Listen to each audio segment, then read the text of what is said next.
So বন্ধুরা, এই মুহূর্তে রয়েছে রাজ্যের সমস্ত কৃষক ভাইদের জন্য এক বিরাট বড় সুখবর। অর্থাৎ বন্ধু, আপনি যদি একজন কৃষক হয়ে থাকেন এবং পশ্চিমবঙ্গ সরকারের কৃষক বন্ধু প্রকল্পে আপনার নাম নথিভুক্ত করে রাখেন এবং দীর্ঘদিন ধরেই এই খরিফ মৌসুমের টাকার জন্য অর্থাৎ প্রথম কিস্তির টাকার জন্য অপেক্ষা করে আছেন, তাহলে বন্ধু এই মুহূর্তে রয়েছে আপনার জন্য বিরাট সুসংবাদ। বন্ধুরা, এই 2025 সালের কৃষক বন্ধু প্রকল্পের প্রথম কিস্তির টাকা কবে থেকে দেওয়া হবে সেই বিষয়ে কিন্তু সঠিক আপডেট দিয়ে গেছে আজকের এই ভিডিওটির মাধ্যমে। এছাড়া বন্ধুরা, অনেক কৃষক ভাইদের অ্যাকাউন্টে ইতিমধ্যেই কিন্তু টাকা পৌঁছে গিয়েছে। তো কোন কোন কৃষক ভাইদের এই খরিফ মৌসুমের প্রথম কিস্তির টাকা পেয়ে গিয়েছেন এবং আপনিও যদি না পেয়ে থাকেন এবং আপনাকেও দ্রুত পেতে হলে কি কি করতে হবে সম্পূর্ণ কিন্তু বিস্তারিত জানিয়ে দিয়েছে এই ভিডিওটির মাধ্যমে। এছাড়া বন্ধুরা, কৃষক বন্ধু প্রকল্পের আরো বেশ কিছু নতুন আপডেট নিয়ে আলোচনা কিন্তু করা হয়েছে এই ভিডিওটির মাধ্যমে। তাই বন্ধুরা, ভিডিওটি একটি গুরুত্বপূর্ণ হতে চলেছে, তাই ভিডিওটিকে একটু স্কিপ না করে শেষ পর্যন্ত দেখতে থাকুন। আর যে সমস্ত কৃষক ভাইয়েরা এখনো পর্যন্ত আমাদের এই ইউটিউব চ্যানেলটিকে সাবস্ক্রাইব করেননি, আপনাদেরকে বরাবরই রিকোয়েস্ট করব অবশ্যই আমাদের এই চ্যানেলটিকে সাবস্ক্রাইব করে আমাদের সাথেই থাকবেন। তাহলে কৃষক বন্ধু প্রকল্প সহ কেন্দ্রীয় ও রাজ্য সরকারের যে কোনো সরকারি প্রকল্পের আপডেট আপনি আপনার মোবাইলে সর্বপ্রথম পেয়ে যাবেন। তাহলে চলুন বন্ধুরা, দেখে নেওয়া যাক আজকের এই প্রতিবেদনে কি বলা হয়েছে। এই মুহূর্তে কৃষকদের জন্য বিরাট সুখবর, অবশেষে উঠে এলো কৃষক বন্ধু প্রকল্পের প্রথম কিস্তির টাকা দেওয়ার ফাইনাল তারিখ। বাংলার প্রাণ, বাংলার গর্ব। আমাদের কৃষক রোদে পুড়ে বৃষ্টিতে ভেজে ধুলো আর ঘাম ভরা জীবন কাটিয়ে দেন শুধু আমাদের পেট ভরানোর জন্য। তাদের সেই শ্রম, সেই ঘাম অনেক সময় সঠিক মূল্য পায় না। চাষ করে ফসল ফলালেও অনেক কৃষকই রয়ে যান অভাব, অনিশ্চয়তায়। এই বাস্তবতাকে বদলাতেই পশ্চিমবঙ্গ সরকার 2019 সালের 1 জানুয়ারি চালু করে কৃষক বন্ধু প্রকল্প। এই প্রকল্পের মূল লক্ষ্য কৃষকদের আর্থিক সুরক্ষা দেওয়া, যাতে চাষের সময় অর্থের টান না পড়ে আর জীবনে আসে একটু স্বস্তি, একটু তৃপ্তি।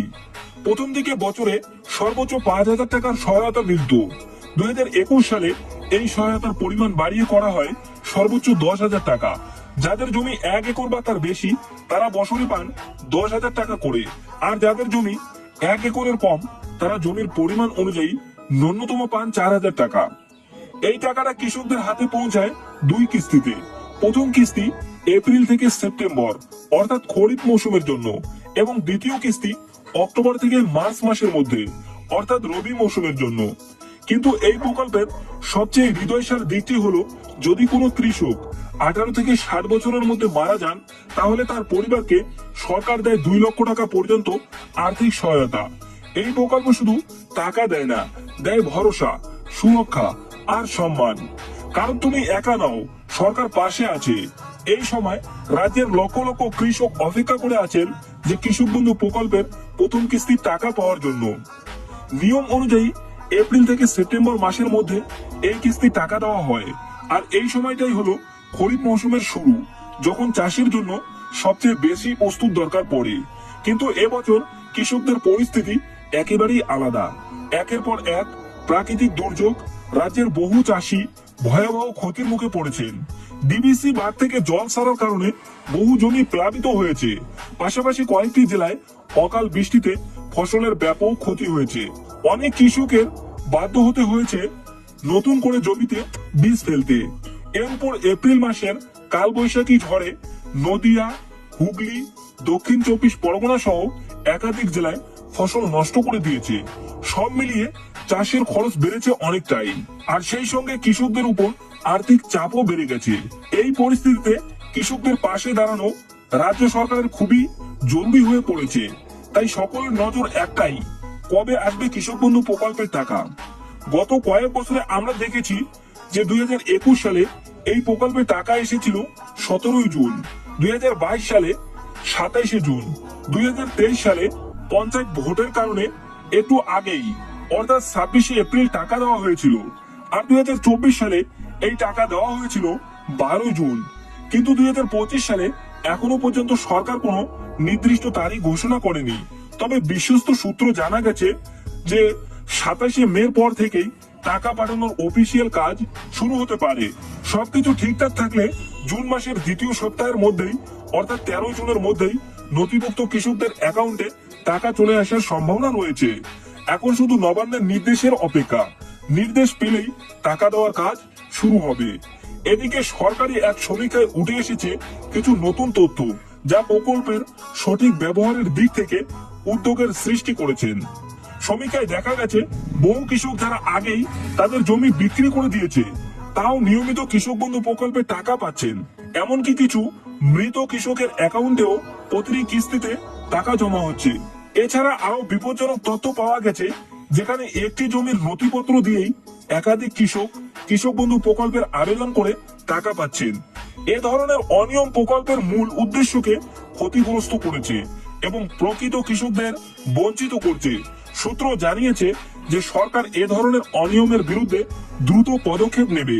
যেসব কৃষকের তথ্য সঠিক নয় বা যারা প্রকৃত কৃষক নন, তাদের নাম প্রকল্প থেকে বাদ দেওয়া হবে। ইতিমধ্যে এই ধরনের কৃষকদের চিহ্নিত করার কাজ শুরু হয়েছে। 2024 সালের 22 নভেম্বর রবি মৌসুমের টাকা দেওয়া হয়েছিল, তবে অনেক কৃষক তখন নথিপত্র ঠিক না থাকার কারণে টাকা পায়নি। যারা পরে কৃষি অফিসে গিয়ে সমস্যার সমাধান করেছেন, তাদের মার্চ মাস থেকে টাকা পেতে শুরু করেছেন। তবে নদিয়া, বীরভূম, বাঁকুড়া, পুরুলিয়া, মুর্শিদাবাদ, উত্তর ও দক্ষিণ 24 পরগনা, মালদা, পূর্ব ও পশ্চিম বর্ধমান, পূর্ব মেদিনীপুর, হাওড়া, হুগলি সহ অনেক জেলায় অনেক কৃষক এখনো টাকা পাননি। সূত্র অনুযায়ী যে প্রথম কিস্তির টাকা দেওয়ার আগেই তাদের বকেয়া রবি মৌসুমে টাকা দেওয়া হতে পারে, তবে এই টাকাটা সব কৃষকরা পাবে না। যাদের স্ট্যাটাসে অ্যাকাউন্ট ভ্যালিড লেখা আছে কিন্তু এখনো টাকা আসেনি, তাদেরকেই শুধুমাত্র ধাপে ধাপে টাকা দেওয়া হচ্ছে। কিন্তু যাদের স্ট্যাটাসে পেমেন্ট সাকসেস দেখাচ্ছে অথচ টাকা হাতে আসেনি, তাদের জন্য খারাপ খবর, কারণ সরকার সেই টাকা একবার পাঠিয়েছিল, কিন্তু এই কেওয়াইসি না থাকার কারণে সেই টাকাটা পাননি। তাই এই কৃষকদের নতুন করে বিগত রবি মৌসুমে টাকা দেওয়া হবে না।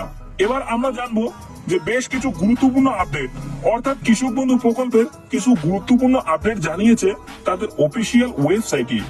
তো প্রথম নম্বরে আমরা দেখবো যে যদি কোনো কৃষক জমির পরিমাণ বৃদ্ধি করতে চান বা মোবাইল নাম্বার ও ব্যাংকের অ্যাকাউন্ট নাম্বার পরিবর্তন করতে চান, তাহলে তাকে নিকটবর্তী কৃষি অফিসে যোগাযোগ করতে হবে। 2 নম্বর বলা হয়েছে যেসব কৃষকদের কৃষক বন্ধু পোর্টালের সঙ্গে এখনো আধার লিঙ্ক করা হয়নি, তাদের নামের তালিকা ইতিমধ্যেই গ্রাম পঞ্চায়েত অফিসে পাঠানো হয়েছে। এই তালিকায় নাম থাকলে অবিলম্বে আধার লিঙ্কের কাজ সম্পূর্ণ করতে হবে, কারণ আধার লিঙ্ক না থাকলে আগামী কিস্তির টাকা ব্যাংকে আসবে না। তো এই ছিল বন্ধুরা আজকের ভিডিওটির আপডেট। তো আজকের ভিডিওটির আপডেট আপনাদের কেমন লাগলো তা অবশ্যই আপনারা কমেন্ট করে জানাবেন। যে সমস্ত কৃষক ভাইয়েরা এখনো পর্যন্ত আমাদের এই চ্যানেলটিকে সাবস্ক্রাইব করেননি, আপনাদেরকে বরাবরই রিকোয়েস্ট করছি, তো অবশ্যই আমাদের এই চ্যানেলটিকে সাবস্ক্রাইব করে রাখবেন। তাহলে বন্ধু, কৃষক বন্ধু প্রকল্প সহ কেন্দ্রীয় ও রাজ্য সরকারের যে কোনো প্রকল্পের আপডেট সর্বপ্রথম আপনি আপনার মোবাইলে নোটিফিকেশনের মাধ্যমে পেয়ে যাবেন। দেখা হচ্ছে আরো একটি নতুন ভিডিওতে। ততক্ষণ সুস্থ থাকবেন। ধন্যবাদ।